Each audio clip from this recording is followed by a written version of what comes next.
So I have played regularly enough, and I've recorded regularly enough that I am going to try a new format. And, well, yeah, I'm going to try a new format, see if I like it better. Basically, I call it the serial format. So this is just, the videos are not going to be built around necessarily one game anymore. They won't be built around a particular kind of video or anything like that. This is going to be, again, the serial format means that I'm playing regularly. I get in a 30 to 60 minute play session almost every day, and so I am just going to record parts of that playing. So this is serial format. No, not trying to do anything again. What I mean by that, I'm certainly not trying to review. I've never tried that. I'm not really not even trying to show games, I guess, specifically or with any specificity, I guess. But again, this is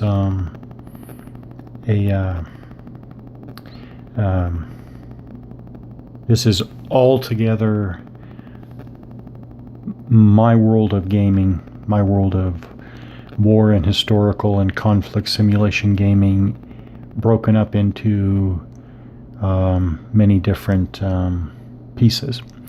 Combined Arms, Strategy and Tactics magazine game.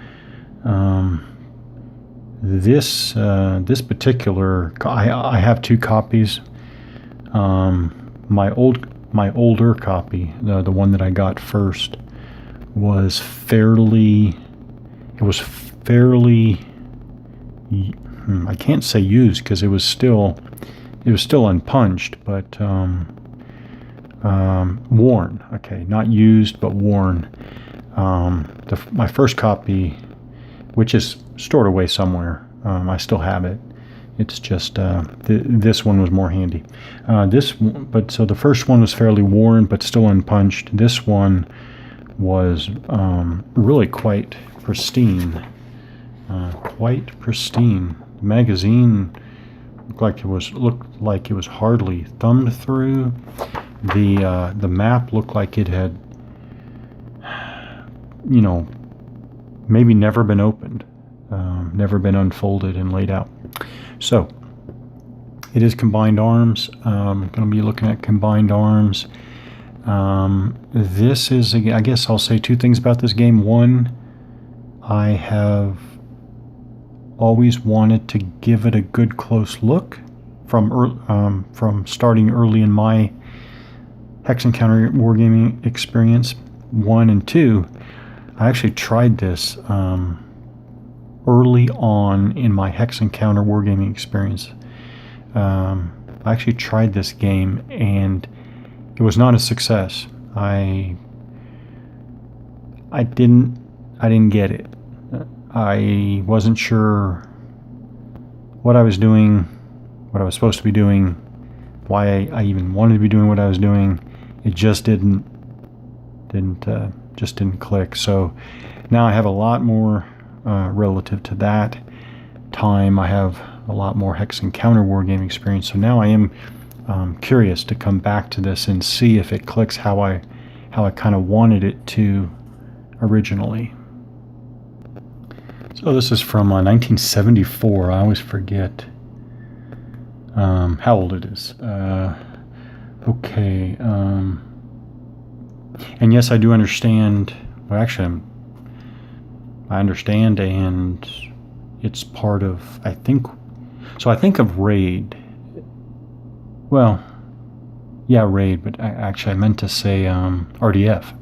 Raid is in this category too, but I've enjoyed playing both of those games quite a bit, and I understand from playing those games the kind of the experimental nature that people talk about, the experimental nature of those games, and I guess this is in the same category. And so all I can say again is that interests me. The experimental nature of this game is part of what interests me. So I'm just going to jump right in. Here's the introductory. I actually call it an introductory scenario. I like this, that this is not unique, but it is nice when scenarios are presented in increasing order of complexity, or if they're not presented in increasing order of complexity, maybe there's an actual explanation for why they're not. But here they are. So introductory scenario number 1, it says Russia, 24 April 1944, hypothetical. So I'm going to, I guess I'll first get out these forces. They're actually identical. So they're 9. Oh, wait. They're not actually exactly identical. The other day, when I was glancing over this, I thought they were. Well, they're just slightly different. So both sides will have 3 light artillery units. Both sides will have 9 infantry units. And then, let's see, the Russians will have 9 light armor, and the Germans will have 9 heavy armor. So I'll get out those pieces. I'll put this on my objective, which is, where is it? Victory conditions to play with more undisrupted units within 2 axes of hex 3214. As a matter of fact, let's see if there it is. It's this crossroads right here, 3214. So that's my objective in this hypothetical scenario. That crossroads there at the end of the game wins. Okay, game length 16 turns. All right, so I'll get out the forces. Okay, so I've got my map laid out. I got my objective identified. I've got the brown forces, which are called Bravo Force, which is the Germans. 9 heavy armor units, 9 infantry units, and 3 light artillery units. Then we have the green forces, or Alpha Force. They don't call them green and brown in this game. They call them Alpha and Bravo Force, which are, what do you call them? What's the term? Universal forces, whatever you want to call them. So, identified in this scenario, Alpha side or Alpha player is the Russians. They've got 9 light armor. They've got 9 infantry and 3 light artillery. So we've got our forces. The terrain mode is mixed. So the scenario says here, terrain mode is mixed, which I'm assuming corresponds to, which by the way is something I like. I like these kinds of variable terrain profiles, I guess you'd call them.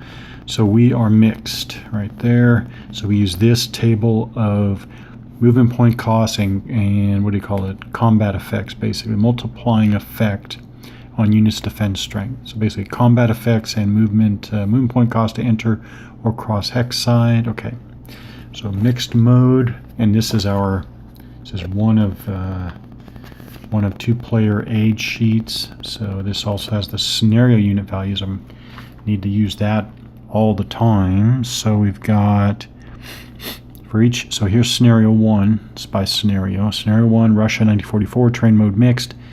So a lot of the stuff, not a lot, some of the stuff in the terrain section, not terrain, the scenario section for scenario 1 is repeated here on the scenario unit values. Tables, I guess you'd call them. Okay, so we've got so here it shows Alpha Russians. CCL is the command and control level 2, command and control level 1 for the Germans. So we've got for the light armor, infantry, and light artillery for the Russians. We have our attack strength hard, attack strength soft. I'm looking at the 3 bracketed numbers. Range 27, 1, and 4, so that's good to know. The light armor has a range of 4. Defense. These are 300-meter hexes, by the way, so roughly a third of a kilometer.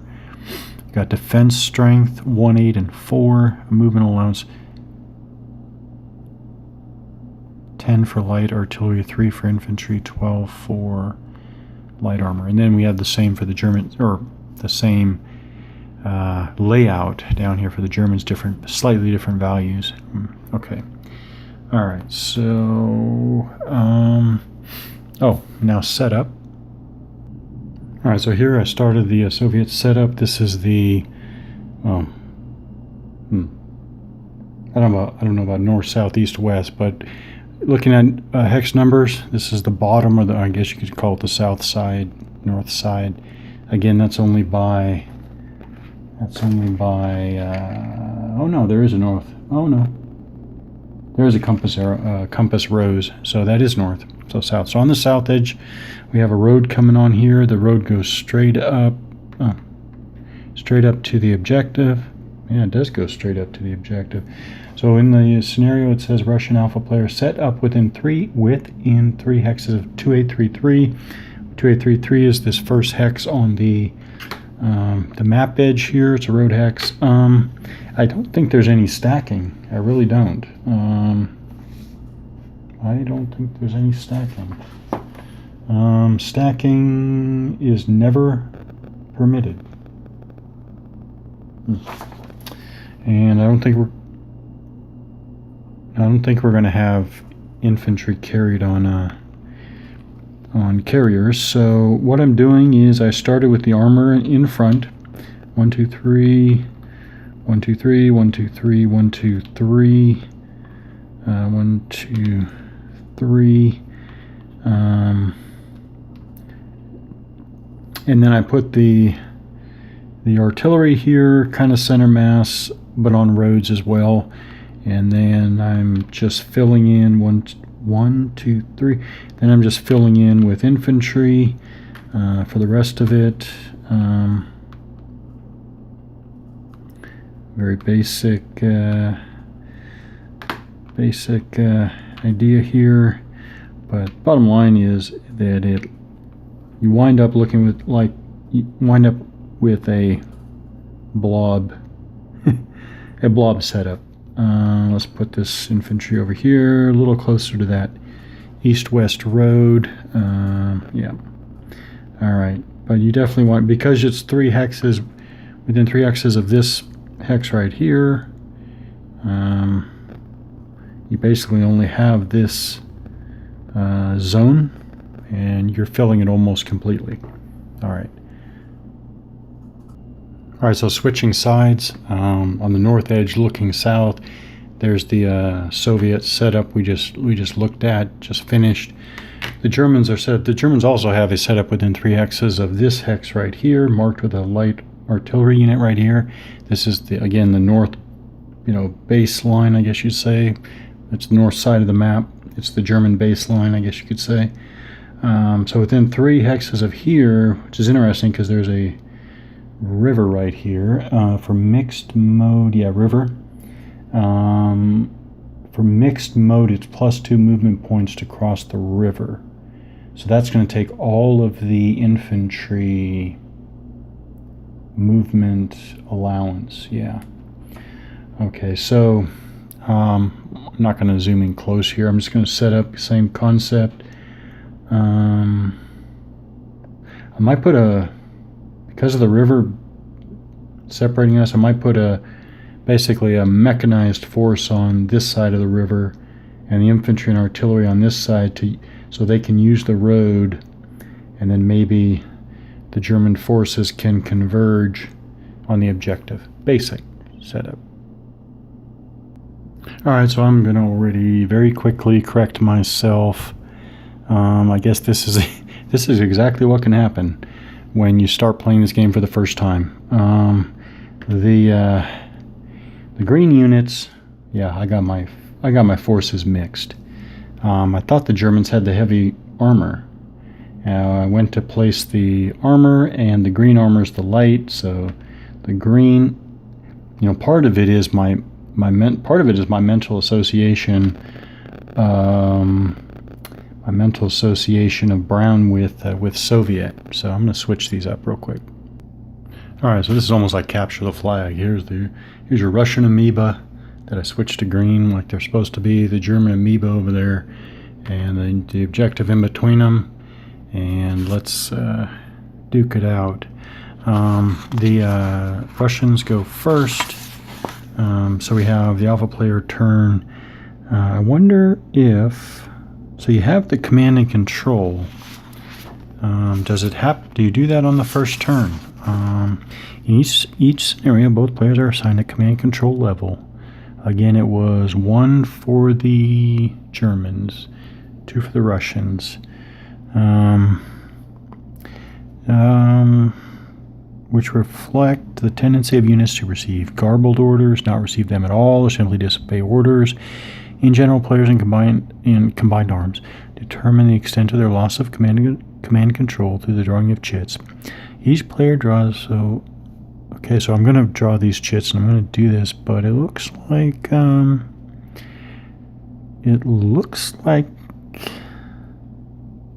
yeah, it looks like there is no difference. It's still even on the first.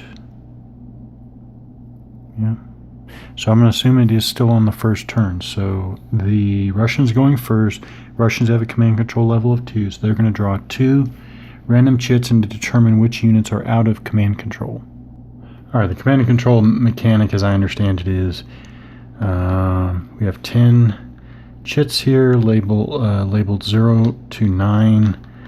I'm going to draw them randomly. I'm drawing 2 of them because the Russians have a command control level of 2, so I got a 6 and an 8, and 6 and an 8. So I'm looking for every unit that is in a hex ending in a 6 or an 8, and actually they are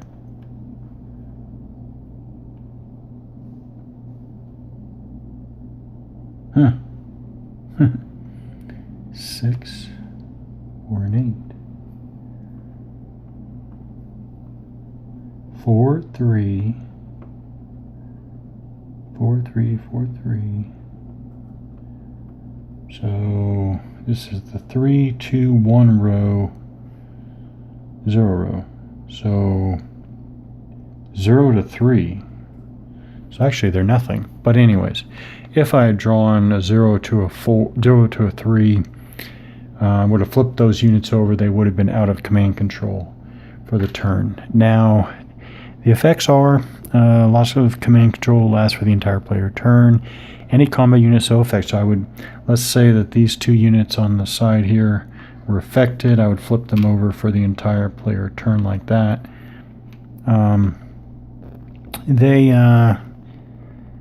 They cannot attack. They cannot move. They defend with their full defense strength and retain all zones of control.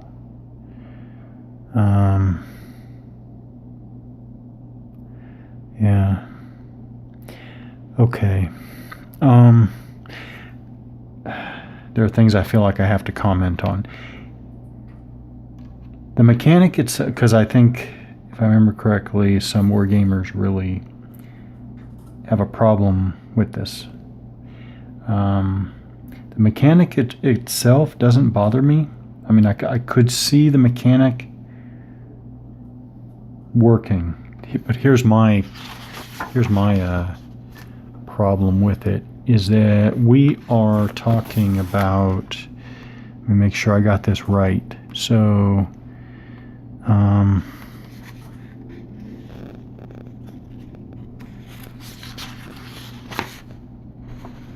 definition of terms, game scale. So game turn is an hour, and each hex is only 300 meters. That's what gets me. Is I thought it was great that they tried this. Why not try it? But in an hour. So if I draw a random